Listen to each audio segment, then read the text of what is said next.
What excited me about this particular project, as daunting as it was, there was a unique opportunity to start a conversation about race and culture and how it has progressed or not throughout the history of America. This melting pot and this particular play allows for a wide variety of cultures to intersect and merge with one another, and highlights the great human qualities as well as the ugly human tendencies and how those things are intertwined.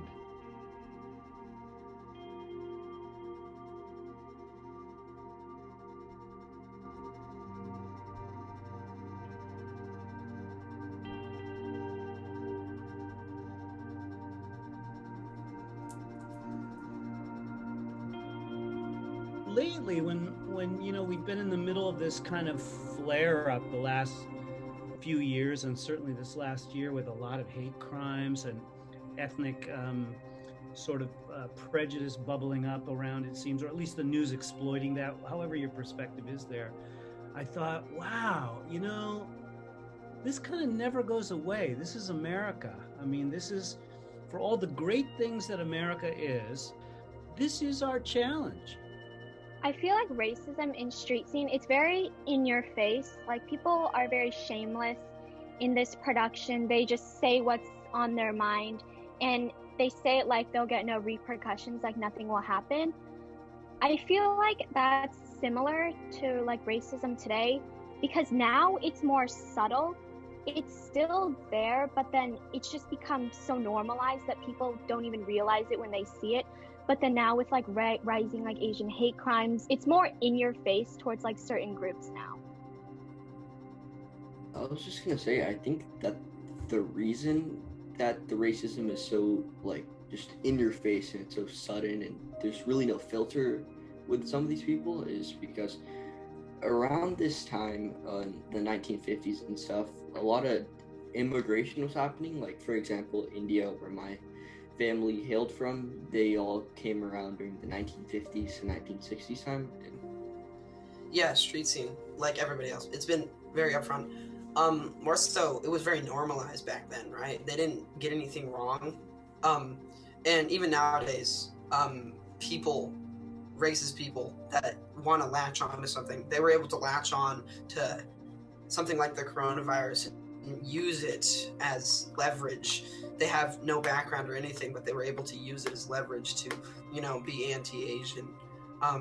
People would, I remember people will say, they'll still use terms like Oriental or stuff like that. Still to this day, even teachers will make anti-Asian remarks, but it's so normalized.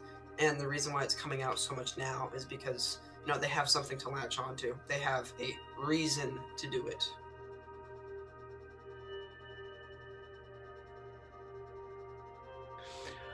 So as I looked at the middle schoolers we have newer generations of ethnic waves that come here. In 1929, the play is really all about the friction between Italians and Irish and Poles and Germans, but though they had to assimilate too. And so I thought, all of a sudden I flashed on West Side Story, which is 1956 in New York, the same area, the slums, and that's about the Puerto Rican immigration. And I realized that at that very same time was right after the Korean War, when we started to have Korean immigration here, also a large wave of that. And looking at the demographics of our middle school, we have those ethnic groups. I feel like it was very eye-opening and just so nice to see like representation that is not there before. And I feel like a lot of people in this cast were very understanding, and they were willing to like listen to everything you had to say. Being Asian, like, I thought about some of the things talked about in street scene. Like, it never crossed my mind really some of the terms that we had taken out. I had to like look into it on my own because nobody's really said those words directly to me. So I was uneducated. So I feel like I just was able to like learn more about myself and like look more into like Asian hate crimes and racism towards like Asians and just all minorities in general. I really liked about this play is that people are playing characters that have a similar ethnicity to theirs, and that allows everyone to bring an educated point of view and make sure that the character they're presenting is appropriate, what they're doing is appropriate, how they're saying it, and everything in between. I love the fact that my character is kind of speaking up against this really racist man and saying, but what about these people who are coming here for a better life and want good things for their children and kids? How can you just say that to our face? And I think that having this role in there and having roles that contradict each other, it's great to have that in there because it shows what real life is like. Originally, I just thought, let's find something creative and interesting and important for these middle schoolers to do in the spring. And, we're spread all over with the distance learning and the hybrid. We can't have an audience. So I just thought, let's have a workshop. But then when I saw how into it the students were and what they were investing in it and what you and Mr. Wallace were doing with the rehearsals and the cultural corners, I thought, God, this is great.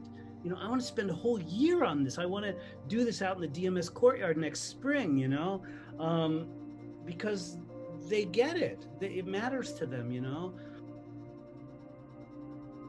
It just goes so far back.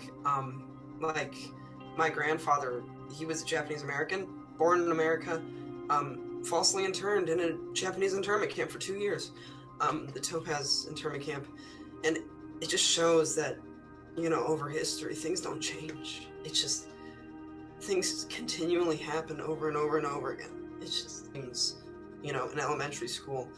I could call names for my middle name and my last name, but it just showed me that racism isn't, it's not, you don't come out and you're not just racist. It's taught to you. It's definitely shown to you by people, your parents, your friends. We're being treated like animals, like we're in a forest and people are hunting you down. They're trying to get rid of you for no reason. And obviously this is so horrible. Like nobody wants to be hunted down, like people seeking you out, people coming to try to kill you and hurt you. It's just so horrible. It's like we have to look behind our backs every second. We have to be so careful just because of misconceptions through politics. And just people who just don't understand. It's just so horrible to just be hunted for just being alive. Like we're not animals. It really hurts. This is still stuff we're dealing with today, It's the same issue over and over again. And every generation has the responsibility to deal with it. You can't just sweep it under the rug. It doesn't go away. I mean, clearly we're still dealing with the Black Lives Matter issues and all those things. We haven't resolved those things. We just keep sort of kicking them down the road. As I've shared with the cast, our audience will be coming in completely unaware to what our process has been. Our goal with this documentary has been to set the stage and frame this project in such a way that will allow our audience to value what we're trying to share. This cast is invested in the story, these characters, and the greater context of race relations and prejudice in America. I've encouraged them to continue to be the voice for what this production was all about, and to not allow anyone to settle for what they sense or see on the surface level, because we've gone far beyond the surface. We look forward to sharing this unique project and continuing an important dialogue.